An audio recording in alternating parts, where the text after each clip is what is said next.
Hello guys, welcome to the AS online coaching. तो ये हमारा फिफ्थ चैप्टर है परसेंटेज के ऊपर। तो स्टार्ट करते हैं आज का पहला क्वेश्चन। आज का पहला क्वेश्चन क्या बोल रहा है?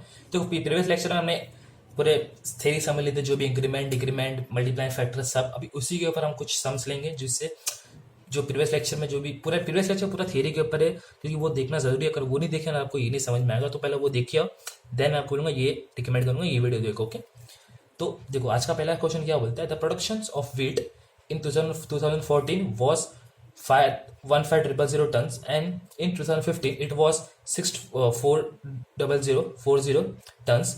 By what percentage did the production increase? Okay, तो 2014 में ओके, तो 2014 में क्या बोलता है कि 50,000 टन्स आया था प्रोडक्शन, एंड 2015 में 14 में 50,000 आया था, 2015 में 60,000 टन्स आया था। ओके, तो पूछा क्या क्वेश्चन है, what percentage did production increase. क्योंकि प्रोडक्शन ऑफ कोर्स दिख रहा है 50,000 टन 60,000, ऑफ कोर्स इंक्रीमेंट हुआ ही है 2015 में 14 के कंपैरिजन में। तो क्या हो गया, जब इंक्रीमेंट की बात बोला, कितना इंक्रीमेंट मतलब क्या चल रहा है, ये percentage increase. Okay, previous lecture में पहला कॉन्सेप्ट ये था ना, परसेंटेज इंक्रीज और डिक्रीज। परसेंटेज इंक्रीज की बात हो रही है। परसेंटेज इंक्रीज मतलब ये हो गया अपना इनिशियल, ये हो गया अपना फाइनल। ओके, तो फॉर्मूला क्या था परसेंटेज इंक्रीज का, वो पूछा है ना, व्हाट परसेंटेज प्रोडक्शन इंक्रीज ही हुआ है। ऑफकोर्स देख के भी समझ रहा है। तो यहाँ पे फॉर्मूला क्या बनता था, final minus initial upon initial into 100। Clear, अब तो सिंपल वैल्यू पुट करना है। यहाँ पे 60,000 टन्स को पुट करो, देन माइनस 50,000 टन्स। तो वो तो मैं जानबूझ के सब बड़ा कर दिया ना, तो ऑलमोस्ट दिख रहा है 10,000 ही बचेगा टन इधर। Okay, then divide by initial, clear, then into 100। Okay, तो यहाँ पे क्या बचेगा, यहाँ पे आ जाएगा 160 में से 50 माइनस करो, 10,000 बचता है। यहाँ पे 10,000 टन आ जाएगा अपॉन 50,000 टन आ जाएगा इनटू 100 आ जाएगा। Okay, clear. तो अब इसको मल्टीप्लाई डिवाइड करो, तो इसको आप सॉल्व करेंगे तो सिंपल से आपको क्या मिल जाएगा, सॉल्व करो तो सॉल्व तो सिंपल ही दिख रहा है। तो यहाँ पे आपका मिल जाएगा 20%। तो आंसर मिल गया कि 2014 में और 15 के जो कंपैरिजन में इंक्रीमेंट है, वो कितना का इंक्रीमेंट हुआ है, 20% का इंक्रीमेंट हुआ है। ओके, क्लियर, आई होप आपको समझ में आ गया होगा। देखो प्रीवियस लेक्चर थोड़ा सा थियरी के ऊपर थोड़ा सा आपको ध्यान लगाना पड़ा, लेकिन वो देख लो एक बार। थोड़ा कॉम्प्लेक्स लेक्चर है वो, मैं जानता हूँ, बट वो देखना बहुत जरूरी है। अगर वहाँ पे कॉन्सेप्ट सब क्लियर हो गया तो आगे जितने भी परसेंटेज के कॉन्सेप्ट हम करेंगे वो एकदम क्लियर हो जाएगा। ओके, तो सेकंड सम पे आता है। सेकंड सम क्या बोल रहा है, in the year 2015 the production of the pulse increased by 25% over the previous year, the reach 4,400 tons. What was the production of pulse in 2014? देखो यहाँ पे बोल दिया कि देखो यहाँ पे बात हो रही है 2014 और 2015 के बीच में। ओके, बीच की बात है। तो क्या हो रहा है, in the year 2015 the productions of pulse increase. तो मतलब जब 14 से 15 में गए ना, तो प्रोडक्शन ऑफ पल्स 25% बढ़ा है, ऐसा क्वेश्चन बोल रहा है, ओवर द प्रीवियस ईयर के मुकाबले, and reaches to the 400 tons. Okay, 400,000 tons पहुंच गया। ओके, तो यहाँ पे बोल दिया कि what is the production of 2014। देखो जैसे कि आपको प्रीवियस लेक्चर के लास्ट में समझा रहा था कि अगर आपको इनिशियल वैल्यू नहीं दी, फाइनल वैल्यू दी और आपको परसेंटेज दिया है, तो कैसा निकालना, सिंपल। देखो अभी आपको क्या बता था कि ये जो इसका निकालेंगे मल्टीप्लाइंग फैक्टर, इनिशियल वैल्यू जो निकालने के टाइम पे यहाँ पे क्या करना है, डिवाइड करना। आपको बता दो, देखो 25% है।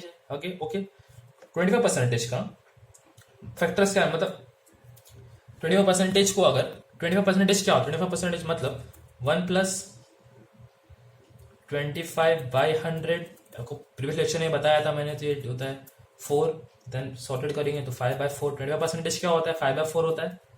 क्लियर, 5/4 होता है। तो आपको क्या बताया था, अगर इनिशियल वैल्यू नहीं दिए, फाइनल दिए, तो 20% के मल्टीप्लाई फैक्टर को इससे डिवाइड कर देने का, 400 डिवाइडेड बाई 5/4। तो ये क्या हो जाएगा, 4 ऊपर चले जाएगा एंड देन 5 यहाँ पे आ जाएगा, यहाँ पे रहेगा 4 into 400 upon 5 is equals to 320।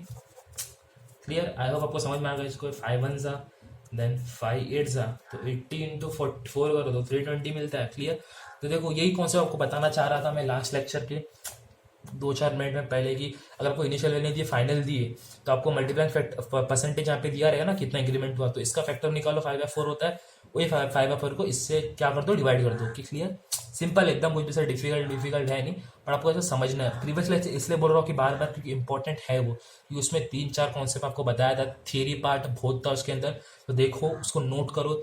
चाहिए तो मैं ऐसे क्वेश्चन दे रहा हूँ हर लेक्चर के डिस्क्रिप्शन में एक साथ, सब लेक्चर के, तो मैं कोशिश करूंगा कि वो प्रीवियस लेक्चर की थियरी पार्ट भी डालूं, जिससे आपको क्लियर हो जाए। ओके, तो मैं नेक्स्ट सम देखते क्या है।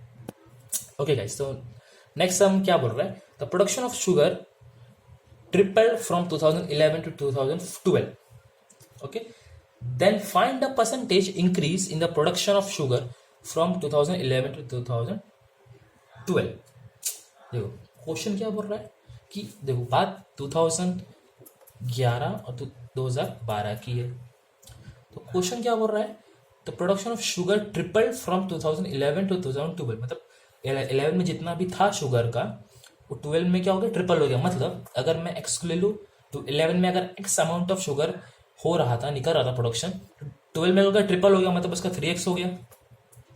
क्लियर, तो पूछा है कितना परसेंटेज जो है बढ़ गया। सिंपल ना, परसेंटेज इंक्रीज, एक्स था यहाँ पे 3x हो गया, तो सिंपल परसेंटेज इंक्रीज के बाद चालू, परसेंटेज इंक्रीज मतलब परसेंटेज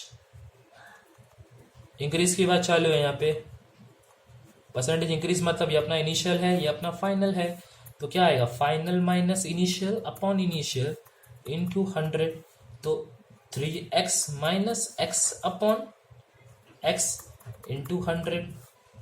क्लियर, ये हो जाएगा 2x upon x into 100, x gone, तो यहाँ पे आ जाएगा 200% का क्या हो गया, प्रोडक्शन जो है 200% of sugar increase from 11 to 2012। Clear, एकदम सिंपल, कुछ भी नहीं। खाली आपको इसलिए बार बार बोल रहा हूँ कि प्रीवियस लेक्चर्स के नोट्स बहुत इंपॉर्टेंट है, वहां पे अगर आप क्लियर हो गया तो आपके हर जो भी है वो इंपॉर्टेंट जो भी है डिफिकल्ट क्वेश्चन भी सॉल्व हो जाएंगे। क्लियर, तो नेक्स्ट क्वेश्चन पे आते हैं। नेक्स्ट क्वेश्चन क्या बोल रहा है, if the production of sugar in 2013 is 0.6 times that in 2012, then by what percentage is the production in 2013 less than that of 2012? Okay, तो देखो क्या बोला है, 2013 में शुगर के प्रोडक्शन जो है 0.6 time that in the time of 2012, मतलब इतना परसेंट पॉइंट ज्यादा हुआ 2013 में एज कंपेयर टू दिस, है ना। मतलब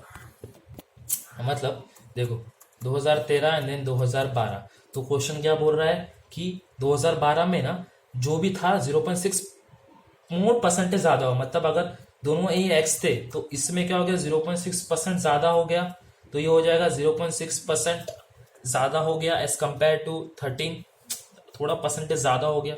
तो वही पूछ रहा है कि कितना प्रोडक्शन लेस हुआ है इन 2013 में कितना प्रोडक्शन लेस हुआ एज कंपेयर टू 2012। तो सिंपल है, यहाँ पे क्या बोल दिया है, परसेंटेज देखो, ऑफकोर्स देखो परसेंटेज क्या है, 2013 और 12 के बीच की बात है, तो ऑफकोर्स परसेंटेज जो है वो डिक्रीज हुआ है, अभी पूछ दिया है ना, तो 2013 लेस देन, मतलब लेस देन की बात हो रही है, मतलब ऑफकोर्स ये परसेंटेज जो है वो डिक्रीज के ऊपर ही है। परसेंटेज डिक्रीज मतलब initial minus final upon initial into 100, तो इनिशियल वैल्यू क्या थी अपनी, एक्स थी, एक्स 2013 को आगे रखा है, तो इसलिए थोड़ा मैंने इधर लिखा हो, इधर नहीं लिखा हो, वो आपको समझना चाहिए। ओके, तो इनिशियल वैल्यू अपनी थी एक्स, देन फाइनल थी अपनी 0.6 एक्स अपॉन इनिशियल हो गई एक्स इंटू 100, देन एक्स को कॉमन निकाल लेंगे तो क्या आ जाएगा, यहाँ पे एक्स कॉमन ले लेंगे बाहर, तो यहाँ पे आ जाएगा 1 minus 0.6 upon x then into 100। Okay clear, तो ये हो जाएगा 0.4, देन यहाँ पे क्या हो जाएगा, एक्स गॉन, तो ये आ जाएगा 0.4 इंटू 100, तो हो जाएगा 40% लेस हुआ है 2013 में as compare to 2012। Clear, question में ये पूछा गया ना 2013 में, 2012 में क्या हो गया, 0.6% ज्यादा हो गया एज कम्पेयर टू 2013, तो वही पूछा है what is the production in 2013 less than that of 2012। तो सिंपल, इनिशियल और फाइनल, ऑफ कोर्स बोल रहा है 2013 में लेस हो गया, मतलब परसेंटेज डिक्रीज हुआ 2013 में एज कम्पेयर टू 2012 तो 12 में 0.6% ज़्यादा था एज कम्पेयर टू 13, तो ऑफकोर्स कमी हुआ है तो सीधा कम हुआ है तो percentage decrease initial minus final upon initial, percentage increase final minus initial upon, तो ऐसे सम बहुत ले रहे हैं। ओके देखो और एक सम ऐसा देख लेते हैं जिससे जो है और जो है कॉन्सेप्ट जो क्लियर हो जाएगा। एक लास्ट सम देखते हैं लेक्चर का। ओके गाइस, तो ये लास्ट सम देखते हैं लेक्चर का। तो यहाँ पे क्या बोल रहा है question, if the price of an item is increase by 25%, what percentage should it be reduced to bring it back to the original level? देखो मतलब क्वेश्चन क्या बोल रहा है कि एक इनिशियल वैल्यू थी, okay, if the price item is increase by 20%, मतलब कोई एक इनिशियल वैल्यू थी, समझो कि 100 थी, उसमें क्या बोलती है 20% बढ़ा दिए उसको और फाइनल पे ला ली, मतलब 25% बढ़ने के बाद 20% बढ़ने के बाद वो वैल्यू हो गई फाइनल 125। ओके तो क्वेश्चन में क्या पूछा है कि what percentage should be reduce, कितना परसेंट वापस रिड्यूस होना चाहिए जिससे इनिशियल वैल्यू वापस 100 हो जाए। अब ये नहीं बोल सकते ना 25% बढ़ा तो 25% कम करो तो 100 हो जाएगी, नहीं, मैं आपको बताता हूँ क्यों। देखो यहाँ पे क्या बोला है कि कुछ वैल्यू थी जिसको 25% बढ़ाए, फिर वापस अगर इनिशियल पे लाना है तो कितना परसेंटेज जो है वो डिक्रीज करना पड़ेगा, ये पूछा है। ओके देखो फॉर एग्जाम्पल ये देख लेते पहला कि क्वेश्चन बोला है ना अपने को कि इनिशियल वैल्यू कुछ परसेंटेज दिया था इंक्रीज, पहले इंक्रीज के 25%, फिर इंक्रीज करने के बाद ये हो गया 100, एग्जाम्पल के तौर पर 100 लिया, उसका 25% बढ़ा दिया तो 125 हो गया। फिर उसके बाद क्या बोलता है what percentage should be reduce to bring back to the original level, वापस से भी ओरिजिनल 100 पे लाना है तो कितना परसेंटेज रिड्यूस करना पड़ेगा। अब 25 तो बोलना ही नहीं यहाँ पे, क्यों नहीं, मैं आपको बताता एक्सप्लेन करता हूँ पूरा डिटेल में कि देखो फॉर एग्जाम्पल देखो अभी क्या है कि यहाँ पे परसेंटेज जो है इंक्रीज हुआ है ना। पहले अपन परसेंटेज इंक्रीज का फॉर्मूला, मैं आपको डिफरेंस बताना चाहता हूँ। तो परसेंटेज इंक्रीज का फॉर्मूला लगाएंगे तो क्या पे यहाँ पे क्या हो जाएगा 125 माइनस 100 इंटू 100 अपॉन 100 इंटू 100, तो इसको पूरा मल्टीप्लाई डिवाइड करेंगे तो ये 100 अपॉन दिस तो आएगा 25%। ओके इंक्रीज हो 25%, क्लियर, ये हो गया। अभी इनिशियल वैल्यू ये थी, अब क्या बोल रहा है मालूम है हमको कि वापस से ना अभी इनिशियल वैल्यू अपनी 125 है एंड देन फाइनल अपने को लाना है 100, ये है पूछा है क्वेश्चन में। तो घुमा दिया ना क्वेश्चन लास्ट, अब 25% लिखेंगे ऑप्शन में 25 मिलेगा, टिक करेंगे रॉन्ग हो जाएगा। अब यहाँ पे क्या है कि देखो परसेंटेज ऑफकोर्स डिक्रीज हुआ है ना, अभी 100 पे लाना है तो क्या है 125 माइनस 100 अपॉन 125 इंटू 100, तो यहाँ पे आ जाएगा 25 बाय 125 इंटू 100, 25 वन सा देन 25 फाइव सा एंड 5 वन सा 520 सा, यहाँ पे आएगा 20% रिड्यूस करना पड़ेगा ओरिजिनल वैल्यू पे लाने के लिए। ओके क्लियर, यहाँ पे कंफ्यूज नहीं, यहाँ पे ये नहीं करना ये 25% बढ़ा है वापस ओरिजिनल वैल्यू पे लाना वापस 25% कम करो, क्योंकि यहाँ पे इनिशियल वैल्यू अलग थी, यहाँ पे इनिशियल वैल्यू अलग है, तो इसलिए समझ रहे हैं दोनों इनिशियल वैल्यू सेम नहीं है, दोनों इनिशियल वैल्यू अलग है। पहले 25% बढ़ा तो 125 हुआ। ओके तो वापस क्या बोल रहा है कि वापस ओरिजिनल वैल्यू पे लाने के कितना परसेंट कम करना पड़ेगा, तो ओरिजिनल वैल्यू पे लाना है मतलब इनिशियल वैल्यू 125 हो गई, देन फाइनल अपनी अभी 100 हो गई। तो अब यहाँ पे इनिशियल से डिवाइड करेंगे ना, जैसे कि यहाँ पे 125 माइनस 100 अपॉन इनिशियल, तो 125 माइनस अपॉन इनिशियल, अपने इनिशियल दोनों में इनिशियल चेंज हो रहा है ना। तो एग्जाम में ऐसा नहीं कि 25% बड़ा वापस से पीछे आना, 25 ऑप्शन टिक कर देंगे, 25 जो भी रहेगा यहाँ पे टिक कर देंगे तो लिख देंगे, रॉन्ग हो जाएगा।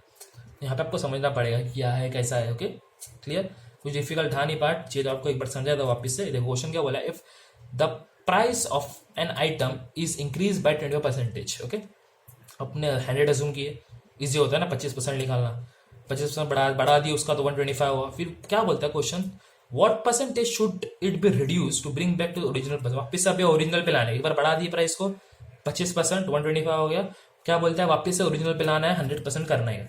तो ठीक है अभी इनिशियल अपने 125 होगा, अब लाना पहुंचाना है अपने को 100 पे, तो कितना परसेंटेज, तो सिंपल यहाँ पे परसेंटेज इंक्रीज परफॉर्म किए बताने के लिए, और यहाँ पे परसेंटेज क्या परफॉर्म किए, परसेंटेज डिक्रीज परफॉर्म किए। ओके क्लियर, आई होप अभी आपको समझ में आ गया होगा। देखो जो फोर्थ लेक्चर था वो बहुत इंपॉर्टेंट था इसके पहले वाला लेक्चर, क्योंकि उसमें थियरी पार्ट ज़्यादा था, एक्सप्लेनेशन बहुत था, तो वो इम्पोर्टेंट था, वो आपको देखना पड़ेगा, मैं आपको रिकमेंड कर रहा हूँ, वो देखो, फिर उसके बाद आप ये लेक्चर पे आओ। ओके, तो मिलते हैं नेक्स्ट लेक्चर में और बहुत सारे वर्ड प्रॉब्लम के साथ।